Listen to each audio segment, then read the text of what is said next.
நம்ம ஒரு விஷயத்தை சக்ஸஸாக செஞ்சு முடிக்கிறதுக்கு நிறைய எஃபர்ட் போட்டு நிறைய காரியங்கள் நம்ம செய்கிறோம். இந்த 2 சிம்பிளான விஷயங்கள் இதை ட்ரை பண்ணி பாருங்கள். ஒன்று வந்து பிளான் பண்ணணும். நம்ம பிளான் பண்ணி ஒரு விஷயத்தை செய்யும் பொழுது கண்டிப்பாக அது சக்ஸஸில் நமக்கு முடியும். எக்ஸாம்பிள், இப்போ நம்ம ஒரு பிரியாணி செய்ய போகிறோம்னு வச்சுக்கோங்களேன். நம்ம பிரியாணி செய்யறதுக்கு முன்னாடியே பிளான் பண்ணி என்னென்ன திங்ஸ் வாங்கணுன்றதை எல்லாம் வாங்கிட்டு வந்து தான் நம்ம ஸ்டவ் ஆன் பண்ணுவோம். இப்போ எனக்கு ஒரு விஷயம் ஞாபகம் வருது.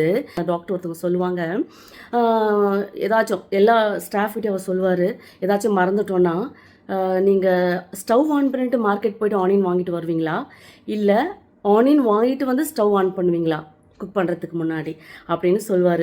அந்த அந்த ஏஜில் கண்டிப்பாக அது எங்களுக்கு ஹர்ட்டாக தான் இருந்துச்சு. ஆனால் இப்போது அது நான் ஒவ்வொரு நாளும் அது எனக்கு ஞாபகம் வரும். அது எனக்கு யூஸ்ஃபுல்லாக இருக்கும் அந்த டிப்பு. 2வது டிசிப்ளின். நம்ம ஒரு விஷயத்தை பண்ணும் பொழுது டிசிப்ளினாக, இப்போ அந்த பிரியாணி நீங்கள் பண்ணும்பொழுது அதுக்குன்னு ஒரு ஸ்டெப்ஸ் இருக்குது. அதுக்கு ஏற்ற மாதிரி பண்ணால் தான் அந்த பிரியாணி செம்ம டேஸ்ட்டாக வரும். இல்லை நான் ஃபஸ்ட்டு எண்ணெய் ஊற்றாமல் நான் தண்ணியை ஊற்றிட்டு அதிலே சிக்கனை போடுவேன்னு செஞ்சிங்கன்னா அந்த பிரியாணி எப்படி வரும்னு உங்களுக்கே தெரியும். அதனால் எல்லா விஷயத்தையும் ஒவ்வொரு விஷயத்தையும் நம்ம செய்யும் பொழுதும் கண்டிப்பாக டிசிப்ளினாக செய்யும் பொழுது நான் சக்ஸஸாக அந்த காரியத்தை செய்து முடிக்க முடியும். ஸோ 2 சிம்பிளான விஷயங்கள்.